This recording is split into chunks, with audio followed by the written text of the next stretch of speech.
Be a pro at using Keyshot. In this tutorial, we'll cover a few workflow tips and tricks and some things that you might not be aware of that you can do within Keyshot, as well as how to improve the overall quality of the finished results. So without further ado, we are in Alibre Design, and we have a beautiful model of a drill press by William Forsyth. And the first thing that we're going to do is make sure that the bottom of our model, in this case, this surface here, pretty obvious, is aligned with one of the three principal planes. And most of the time, just by the nature of how you model stuff in Alibre Design, this will already be done for you. But just be sure that it is, because it's so much easier if you need to rotate this inside of Keyshot. That allows you to be able to do it by easy increments like 90 or 180. If it's off in the middle of nowhere at an odd angle, you'll never get it right, and it'll just be an exercise in patience. So the second thing that you want to do is make sure that you're always giving Keyshot enough geometry to work with. So the way that you do that is you go to a gem and you go to Properties, select Display, and make sure that your facet resolution is on Fine. Now, for huge models, maybe you don't want to work with the facet resolution on Fine inside of Alibre Design day to day. That's totally fine. Just make sure that before you send it to Keyshot, you send it back, you set it to Fine, and then you can set it back to a lower value. We're already at Fine, and so we're going to go ahead and go into Keyshot. To do that, we'll click Keyshot and Render, and I already have it open. So this is the way that it looks when it first comes in. Now, you'll notice that I don't have my window set to take up the entire screen. I'm on a 4K monitor. I don't need all that taxing on my PC during this initial phase when I'm just applying some textures. So I set it to lower. I set it to 1500 by 1500, or maybe you want to do 1000 by 1000, whatever makes sense that gives you kind of a really responsive interaction with Keyshot. The second thing I'll do is I'm going to turn on performance mode. I don't need all the fancy shadows and the reflections and things like that right now, because my primary objective is to do a bunch of clicking and assign a bunch of materials. And I don't, my primary objective here in consideration is being able to see stuff. And so taking out all the shadows makes that easier.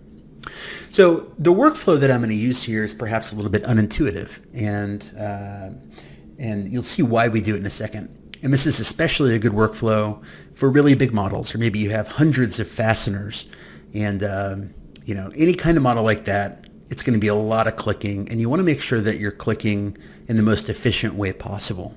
So the way that I found after rendering, thousands of models in Keyshot is the following workflow.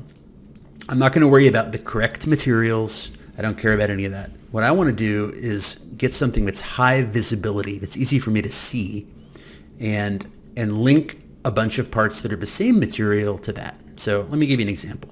The top of this plastic housing is made up of a lot of different parts, and my objective right now is to link them together. That's the only objective. So I'm going to just drag any material onto there, and I suggest like shiny paints because they render quickly. I'm going to shift left click on this one as the source, and I'm going to start shift right clicking on every other part in this model that I can see that shares this material. And I think that's about it. So now my next piece of the workflow is to hide all of these parts so that they get out of the way. So I'm going to go to the Scene tab, and I'm going to right click on any of these parts that I've just applied materials to, and I'm going to select parts with material.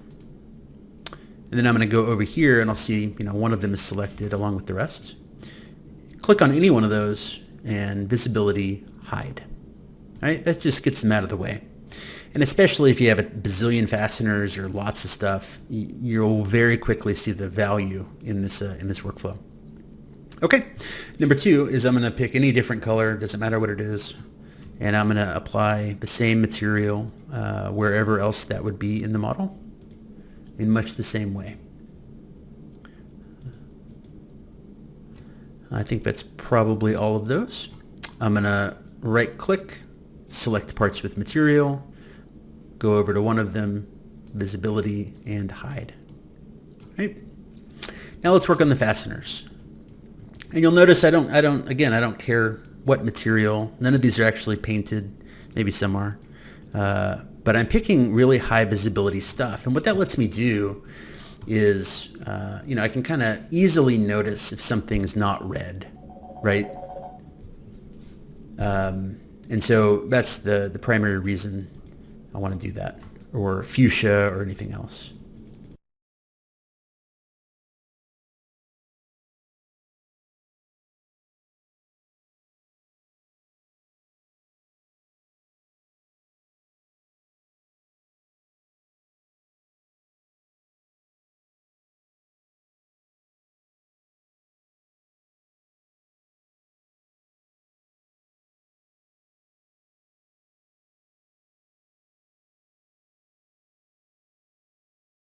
Okay.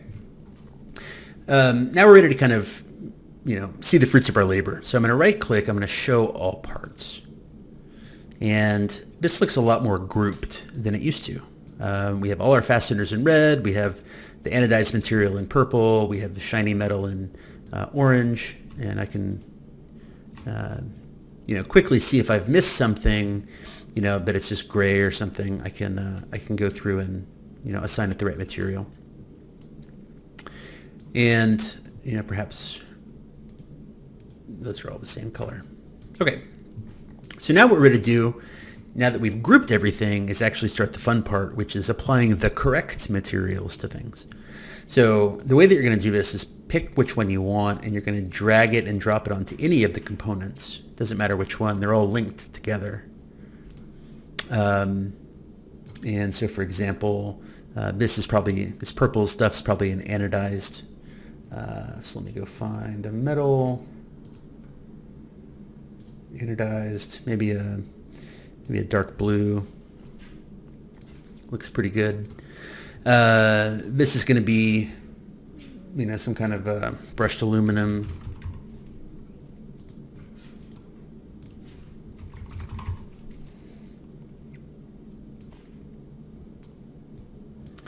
And this orange stuff is going to be probably just a regular, rough aluminum.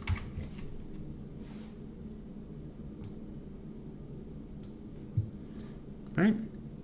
So we can start to see this has taken some pretty good shape. I missed a few of them up here, so I'm going to apply the same material to there. And maybe I'll just change this yellow to a type of paint. So it's a little bit more shiny. And we're starting to get where we want to be. Now, one thing we haven't done yet is change the fasteners. So I'm going to just make those a little bit darker, maybe an iron or something. And, choose whatever materials obviously are appropriate for your model. But you can see in this way, it's really easy. Once you group stuff, it's really easy to play around, right? I can say, well, maybe the color needs to be, different or darker or more red or yellow or whatever. It's easy to do when they're grouped, so you don't have to do it to every single instance of a different material. Right? So that's the reason we do that, and just to make less clicking and kind of going back and forth to things we forgot or didn't see. All right, now that we've gotten our model mostly textured, we're going to go ahead and turn on basic lighting. And this is where it starts to start looking good. The next decision that we have to make is probably the most impactful on the final quality of your model. And that is, what is the background lighting going to do? So if you go to the Environment tab, you'll see that we have all these different options, right? You can drag them all on and see the effects. Some of these have, studio lighting, have these kind of sharp shadows and high contrast.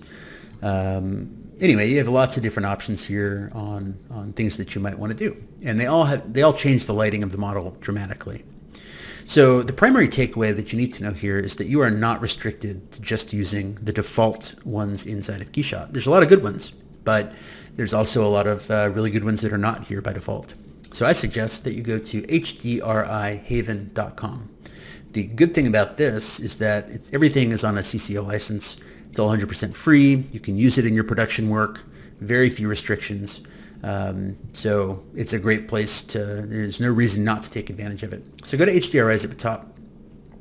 And one that I'm really partial to is on the indoor. It's this Autoshop 01. And the reason that this one is really good, if you look at some of the other ones, you'll notice that they're cast in a color, right? This is very yellow. This is very blue, very blue. This one is a really nice even tone. And so the reflections that it gives are just, it's consistently a really great HDRI to use. So let's grab this one. We'll click on it. And we're going to make a decision down here. Now, this is where you need to do a little bit of thinking, right? You'll notice that when I drag an HDRI on, it actually replaces the background, right? And you'll notice these backgrounds are pretty blurry. And that's because the HDRIs that come in Keyshot, many of them are low resolution. So if you find a great HDRI and you say, okay, I'm done, let's render this puppy out, it's not going to look good because all of this is blurry and just not crisp and precise, right? So you have a few options here. One option would be to change the background type to maybe a color or maybe an image that you have. But so if you want to use the HDRI as the background and to be able to see it in the final render, make sure you get like an 8K or a 4K at a minimum. If you plan on changing the background to just use a color, and at this point the primary purpose of the HDRI is just to light the scene, then more often than not maybe you can get away with a 4K or a 2K.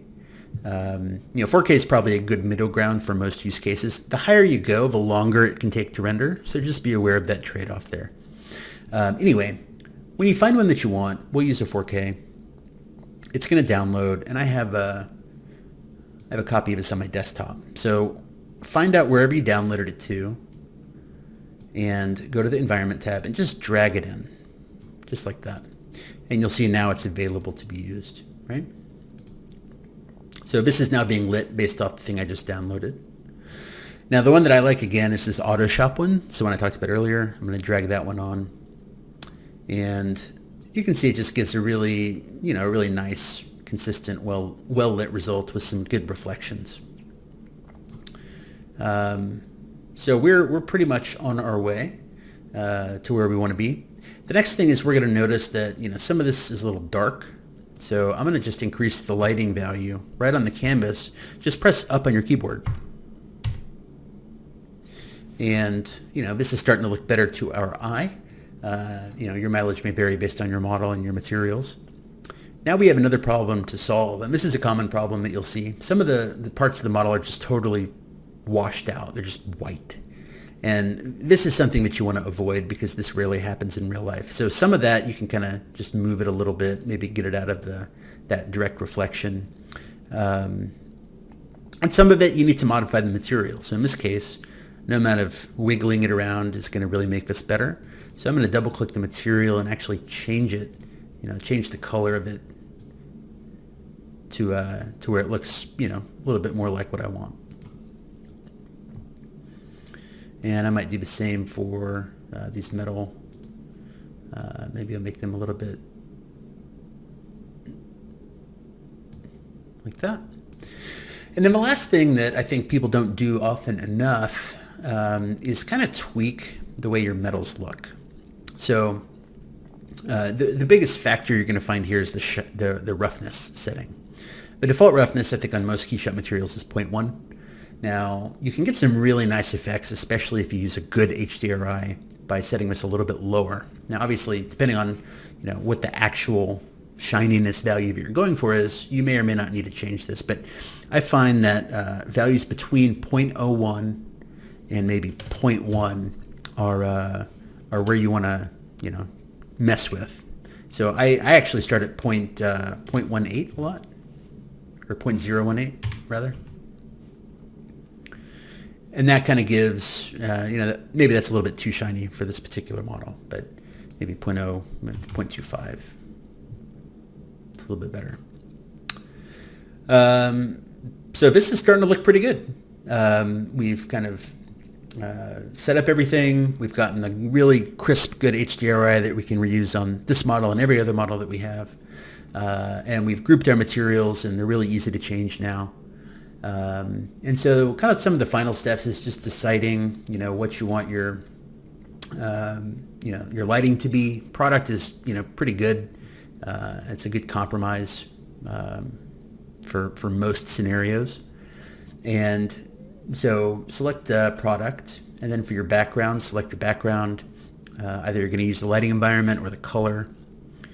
And a thing to note with color, if you plan on rendering this out as a transparent image and then putting it onto another background, maybe your website is dark gray, and here you are rendering this on a white background, and you think to yourself, oh, well, it's a transparent picture, it doesn't matter. It does matter, and it matters a lot.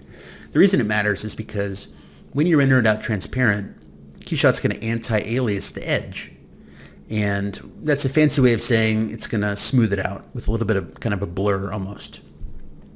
What Keyshot's going to do is blur it with white, because that's the background here. So even if we render this out transparent, the edges of the model are still going to inherit some of that color. So if I go put this transparent image onto a dark background, it's going to have this white edge, and you're going to hate it. So just kind of have that in mind, right? If I think to myself, okay, this is going to be on a blue background, make your background somewhat blue-ish. It doesn't have to be perfect, but now the anti-aliased edge is going to be in the blue family, and it's not going to be so obvious. This also affects the shadows in a pretty significant way. So if you ever, put something that you had a white background on with a bunch of shadows onto a dark background later on in your workflow, you'll notice all the shadows look white, and it makes no sense. And this is why. So just try to, think a little bit ahead and match what you might be using later on in your workflow. That's about it. Hopefully you guys learned some good stuff, make some great renders, and share them with us on the forum. Have a great day.